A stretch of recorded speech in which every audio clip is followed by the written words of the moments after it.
List हमें बेशुमार functions provide करता है, जिसमें डॉट मैप, डॉट वेयर एक लंबी लिस्ट है फंक्शंस की जो हमें लिस्ट के साथ मिलते हैं।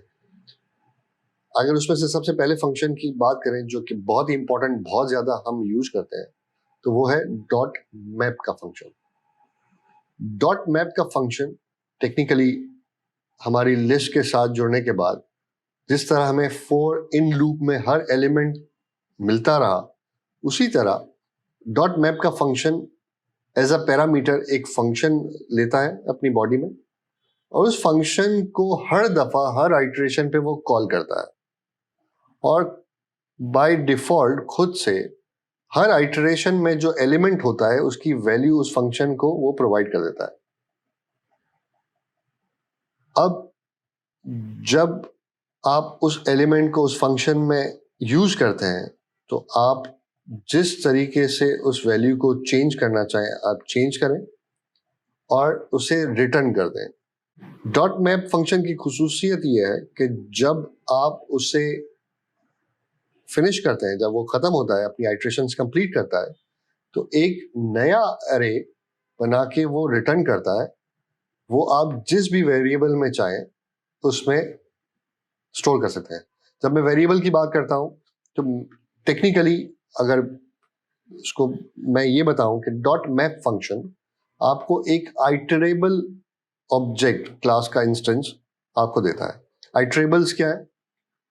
आपके लिस्ट जो आप बनाते हैं वो लिस्ट आपको मिलता है, उसके अगर पेरेंट ऑब्जेक्ट की बात करें तो वो है आइटरेबल्स।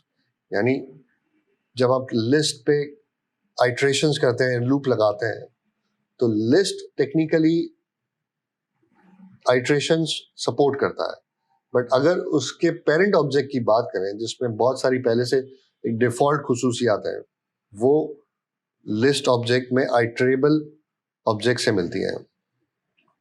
हम जब क्लासेस बहुत ज्यादा डिटेल में पढ़ेंगे, इनहेरिटेंस पढ़ेंगे, तो ये चीज आपको ज्यादा समझ में आएगी, बट फिलहाल आपने इतना ही समझना है कि आपको dot map function iterable object देता है जिसको आप फिर कन्वर्ट करते हैं लिस्ट में टू लिस्ट के फंक्शन से।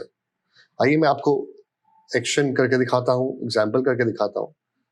फॉर इंस्टेंस अगर मैं इसी एग्जाम्पल को मैं चाहूं कि मैं किस तरह कुछ ऐसी चेंजिंग करूं कि हर वर्ड, हर नंबर में मेरे पास वैल्यू डबल हो जाए, और डबल होने के बाद जब सम हो तो रिजल्ट 75 की जगह 150 हो जाए ऑटोमेटिकली। अब उसके लिए मैं सिंपल एक काम ये कर सकता हूं कि वाल अरे, इसी एरे को मैं चेंज कर दूं, पॉसिबल है। मैं इसी एरे को चेंज कर सकता हूं, वाल अरे डॉट मैप। यानी अब मैंने बताया था कि ये फंक्शन एक फंक्शन अपने बॉडी में लेता है एज अ पैरामीटर, और उसे हर मर्तबा वाल अरे जो ये अरे है उसके हर एलिमेंट के अगेंस्ट में वो फंक्शन कॉल करता है, और जब फंक्शन कॉल करता है वो तो पैरामीटर के तौर पे उसकी वैल्यू पास कर देता है उस फंक्शन में। अब जब पूरा मैप खत्म हो जाएगा तो जो वैल्यू वो रिटर्न करेगा, हमने कहा कि इसी लिस्ट ऑफ इंट में उसे ओवरराइड कर दो, यानी इन वैल्यूज को खत्म कर दो और नई वैल्यूज को स्टोर कर दो। तो हम ये भी कर लेते हैं, हम एक फंक्शन बनाते हैं जिसमें हम लिखते हैं एलिमेंट। बिल्कुल उसी तरह जिस तरह हमने नीचे फॉर इन लूप में एलिमेंट रिसीव किया, इस तरह अब हमें हर आइटरेशन में एलिमेंट रिसीव होगा इस जगह पर। आप कहते हैं रिटर्न एलिमेंट मल्टीप्लाई बाय 2। आपने इसे रिटर्न करा दिया और यहाँ पे सेमीकोलन। अच्छा जी, इस वक्त वो एरर दे रहा है कि आइटरेबल, चूंकि मैप आइटरेबल ऑब्जेक्ट रिटर्न करता है और आप उसे लिस्ट ऑफ इंट में ऐड करने की कोशिश करें। मैंने आपको बताया था कि हम जब भी आइटरेबल ऑब्जेक्ट मिलेगा हम इसे लिस्ट में कन्वर्ट करने के लिए टू लिस्ट का एक फंक्शन है जो कॉल करेंगे।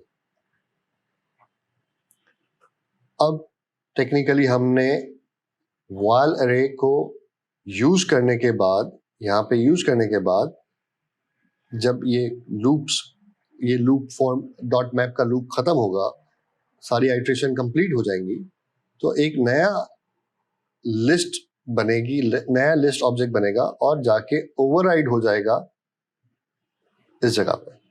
आइए चला के देखते हैं इसे। डॉट रन, हमने पहले चलाया था 75 आया, इस दफा 150 आना चाहिए और आया। अगर इस को आप कांस्टेंट कर चुके होते तो अब वो रेड लाइन देता कि आप इस चीज को वापस असाइन नहीं कर सकते, या अगर आप फाइनल भी कर चुके होते तब भी वो आपको रेड लाइन देता। और यही वजह है कि हम फाइनल और कॉन्स्ट ऐसी वैल्यूज पे जरूर यूज करते हैं जहां हमें ये मालूम हो कि हम अगर वैल्यू चेंज हो गई तो रिजल्ट भी चेंज हो जाएगा। जिस तरह हमने इसमें ओरिजिनल वैल्यूज का टोटल 75 था और वैल्यूज को मॉडिफाई करने के बाद हमने उसका रिजल्ट 150 कर दिया। बट अगर हम फाइनल या कॉन्स्ट यूज करें तो हम ये काम नहीं कर सकते। तो हमारे पास ऐसी एग्जाम्पल्स, ऐसे यूज केसेस हो सकते हैं जहां पे हम नहीं चाहेंगे कि यूजर का कोई भी डेटा चेंज हो। फॉर एग्जाम्पल, आपके बैंक बैलेंस की आपकी एप्लीकेशन है और आपका बैंक का बैलेंस एक नंबर शो हो रहा है, आपके पास डेटा में रिसीव हो रहा है, तो आप जरूर चाहेंगे कि जिस भी नंबर वेरिएबल में, इंटीजर या डबल वेरिएबल में आपने उस बैलेंस को स्टोर किया है वो कॉन्स्ट हो या फाइनल हो, ताकि वो एक मरतबा वैल्यू लेने के बाद मॉडिफाई ना हो सके, वो चेंज ना हो सके और कोई डिफरेंट चीज ना हो सके, और आपकी स्क्रीन पे वही नंबर आए जो एग्जैक्टली आपको एपीआई ने फॉरवर्ड आपको भेजा था डेटाबेस से ढूंढ के, और आपने स्क्रीन पे वही बैलेंस शो किया और इसमें कोई मॉडिफिकेशन नहीं हुई। आगे बढ़ते हैं। लिस्ट के साथ डॉट वेयर का एक फंक्शन है। जिस तरह आपने डॉट मैप यूज किया, सेम उसी तरह डॉट वेयर का फंक्शन आप यूज करते हैं और वो हर आइट्रेशंस में जाके चेक करता है। टेक्निकली डॉट वेयर हमें लिस्ट को फिल्टर करने के लिए काम आता है। वो एक लेजी आइट्रेबल देता है। आइट्रेबल लेजी होना से मुराद यह है कि जब आप एक आइट्रेबल अपने किसी वेरिएबल में स्टोर कर लेते हैं तो वो टेक्निकली उसको आप आइट्रेशंस में चला नहीं सकते।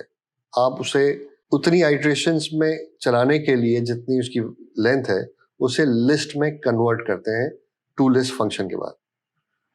अब जब हम आगे बढ़ते हैं और इसको देखते हैं कि क्या फर्क है डॉट वेयर और डॉट मैप फंक्शन में, तो डॉट मैप फंक्शन आपको आपके तमाम एलिमेंट रिटर्न करता है जो आपने रिटर्न किए।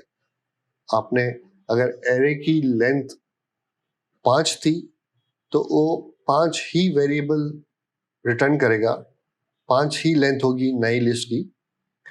बट आपने जो डेटा मॉडिफाई किया होगा वो मॉडिफाइड डेटा रिटर्न करेगा। जिस तरह हमने मल्टीप्लाई बाय 2 किया, हर आइट्रेशन में हमने जो लिस्ट की वैल्यू थी उसे डबल कर दिया, तो उसने उतनी ही साइज का नया लिस्ट हमें दिया, डबल वैल्यू, तमाम तर वैल्यूज को डबल करके।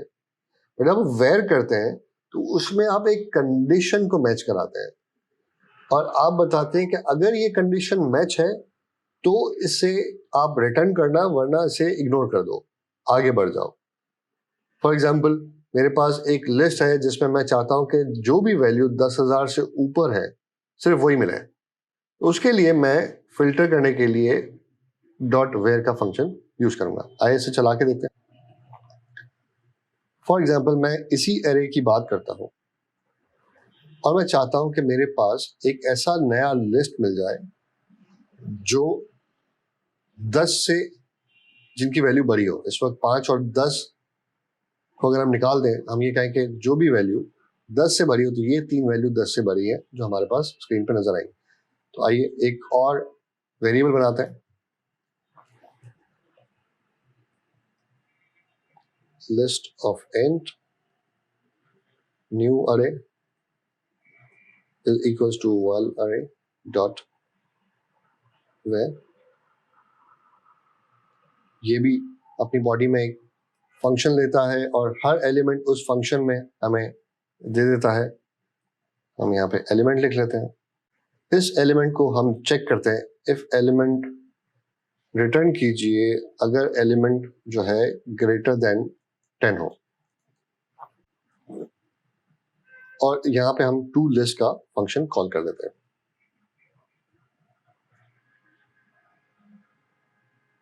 इस न्यू अरे को हम प्रिंट करते हैं,